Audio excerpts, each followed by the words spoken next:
નમસ્કાર દર્શક મિત્રો, આપણે આ ચેનલમાં આપનું હાર્દિક સ્વાગત છે। તો મિત્રો, ઘણા બધા ઉમેદવારો એપ્રેન્ટિસ ભરતીની રાહ જોઈ રહ્યા છે।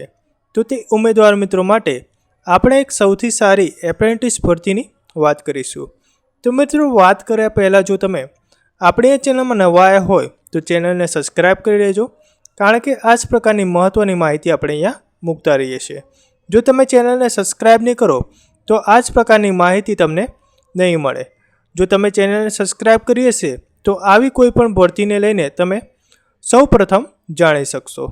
તો સૌપ્રથમ જણાવી દઉં, આપણે જે ભરતીની વાત કરવાના છીએ તે રાજકોટ વિભાગમાં ભરતીની વાત કરીશું। ત્યારબાદ જે ભરતીની વાત કરીશું એ વડોદરા વિભાગમાં જે એપ્રેન્ટિસ ભરતી આવી છે તેની વાત કરવાના છીએ। તો સૌપ્રથમ આપણે રાજકોટ વિભાગની વાત કરીએ તો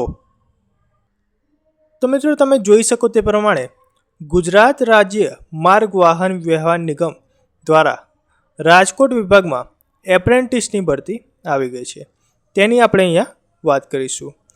તો રાજકોટ તથા રાજકોટ વિભાગના જુદા જુદા કેન્દ્ર ખાતે એપ્રેન્ટિસ એક્ટ 1961 હેઠળ વર્તમાન નિયમાનુસાર trade diesel mechanical, motor mechanical, welder, electrician, fitter અથવા તો ધોરણ 10 પાસ સાથે આઈટીઆઈ કર્યું હોય અથવા તો ધોરણ 12 પાસ સાથે આઈટીઆઈ કર્યું હોય અથવા તો તમે જોઈ શકો તે પ્રમાણે ડિગ્રી મિકેનિકલ એન્જિનિયર ટ્રેડ માટે ડિગ્રી મિકેનિકલ એન્જિનિયર 2020 કે ત્યારબાદ પાસ કરેલું હોય તો મિત્રો તમે આ એપ્રેન્ટિસમાં ભાગ લઈ શકો છો।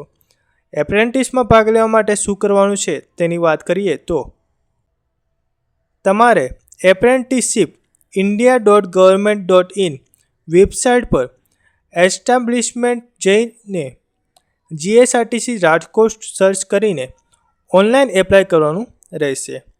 ક્રમ 7ના ટ્રેડ માટે nets.education.government.in પર રજિસ્ટ્રેશન કરી તેની હાર્ડ કોપી સાથે ઉપરોક્ત સરનામે મહેકમ શાખા ખાતે 9/9/2024 થી 20/9/2024 સુધી તમારે જમા કરવાનું રહેશે।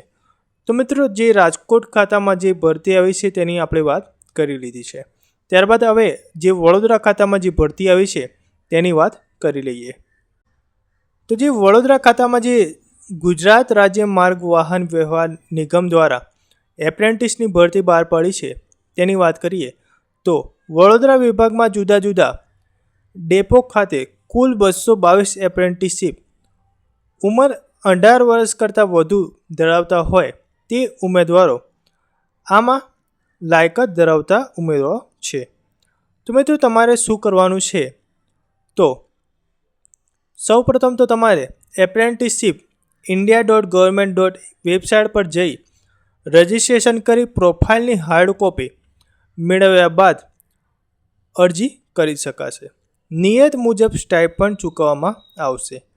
વિભાગીય કચેરી રેસ કોર્સ વડોદરા ખાતેથી તમારે સર્વ ખર્ચ રૂબરૂમાં અત્રેની કચેરીમાં તારીખ 5/10/2024 સુધી કામકાજના દિવસોમાં તમારે આવીને ₹5 અરજી ફી ચૂકવીને અરજીપત્રક મેળવવાનું રહેશે। સમય મર્યાદા વીતી ગયા બાદ અરજીપત્રક આપવામાં આવશે નહીં।